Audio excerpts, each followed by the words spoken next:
天作之合，这对 CP 真的有很奇妙的风味。有的姐妹看完嗨六可能觉得没有磕到糖，因为除了游戏环节，两个人确实很少互动，也可能是嗨六没有剪辑出来他们的这个互动糖点。但是网上你又能看到一些 cut 的糖点，比如说戳酒窝，还有田曦薇假装摔倒的这个桥段，用笔挑张凌赫下巴这里，我觉得是嗨六这一期最甜的3个互动。但是下面我想分析为什么会出现观感如此割裂的磕 CP 感受，而且为什么这次我如此上头。我要先说天作之合，它是一款风味非常特别的 CP， 而且是一种很崭新的 CP 形式，所以我非常激动。首先我个人对张凌赫和田曦薇都不追哈，对他们的了解不算多，作品也只看过一点，所以以下所有分析都是基于我看完逐玉前10集和最新一期嗨六以及对他们的基本了解。首先是对两个人的一个个性基本界定，我觉得这两个人在营业期间的表现确实可能会和其他我们磕过的 CP 很不一样，这是由于两个人的性格以及大家了解的就是他们处在一种相对特殊的这个处境的问题，导致他们确实没有办法很投入的去营业。这也意味着什么？意味着两个人没法演，这是我们首先要明确的一个基本前提哦。如果他们真的为了营业去制造那种工业糖精，去演那种我好喜欢你啊，我觉得他们首先两个人自己很难过心里这一关。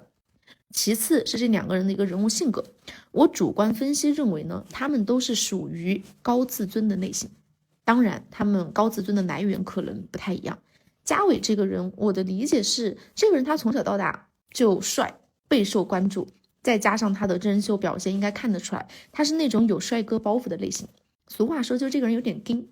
这也意味着什么呢？意味着这个人既然一直处在被关注的中心，所以在感情中大概率是那种被动性的人格，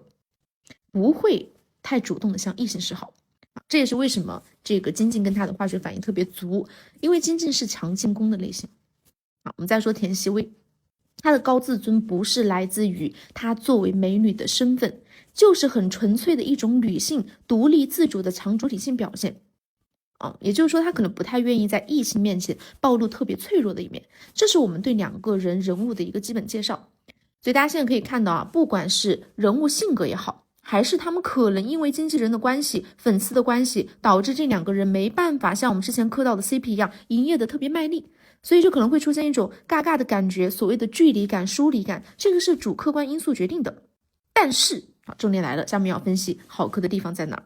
好磕的地方在于这两个人，你想拍完一部戏之后，即使不说喜欢的关系，正常情况下亲密感绝对会建立起来。毕竟你们在剧中的角色真情实感的投入过，对彼此曾经有过那么强烈的一个爱意，包括拍戏这段时间也建立了一段共同经历。但是虽然有友谊的感情基础，但却又没有办法进一步表现出亲密感，这个中间的一个晋级拉扯就出现了。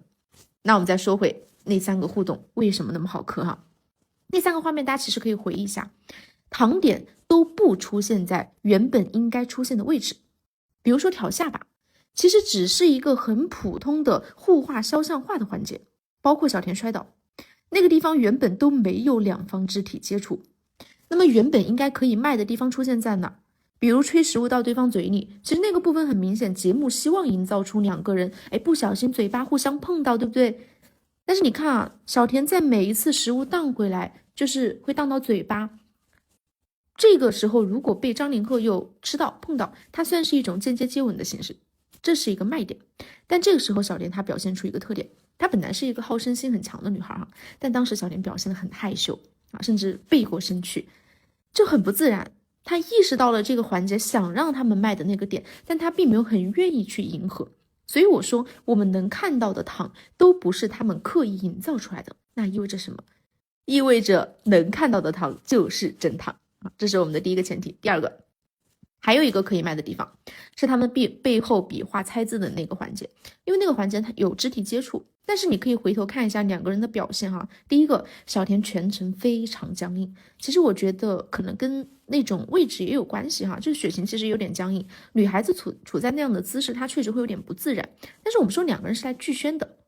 尽管戳酒窝那个环节有糖在，包括嘉威也是，他在这个环节很想赢。你看结束之后他在那里捶地，还有小田倒地的那个懊恼，你就看出来两个人很认真的在做游戏，他们不想营造任何让你觉得有暧昧的这种空间。其实敬业可以算作是他们拒绝暧昧的一种保护壳。所以为什么有的人觉得这期看完你磕不到糖，因为他们表达的就很克制，但同时意味着真实。 OK，那我们再来说原本不应该造糖或者确实无法磕到糖的环节，那些糖点就显得弥足珍贵。回过头来，为什么小田会出现挑下巴这么暧昧，完全是一个不必要做的动作，对不对？包括倒地那个环节，这是一个很明显的挑逗张凌赫的感觉。为什么小田在这个时候这么大胆？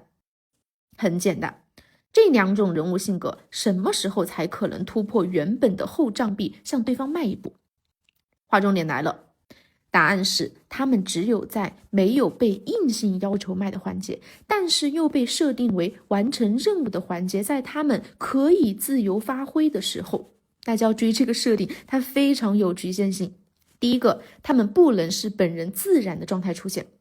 纯粹的，如果两个人现在作为张凌赫和田曦薇，没有任何人给他们发布任务他们就是两个人待着，比如说在我们看到的一些那种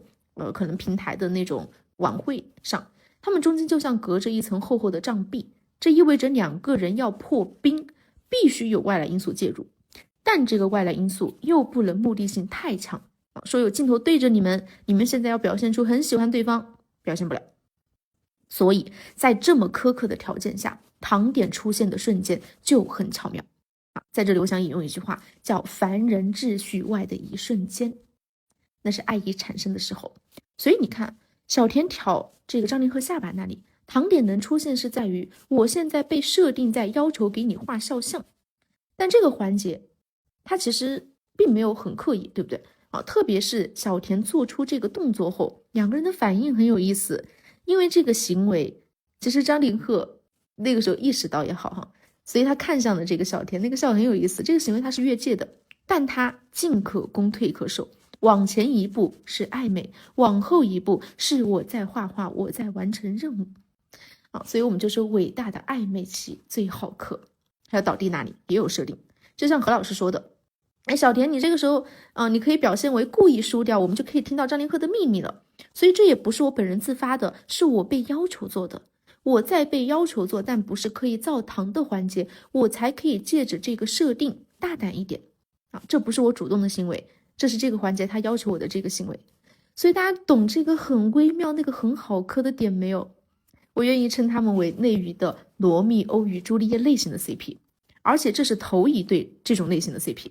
奇妙的地方在于，如果两个人坦坦荡荡就让他们互相走近靠近，可能他们会发现对方也只是一个普通人，或者根本就不是自己喜欢的类型，然后回到朋友的身份那就是一个很正常的交往模式。但你要知道，当你们不被允许靠近的时候，它反而触发了爱的两个条件。第一个，我们经常说你对另一个人的爱意很大一部分是来自于你对另一个人的想象力，大家应该知道我的意思吧，就是你没有办法靠近的时候，你反而造成了距离产生美。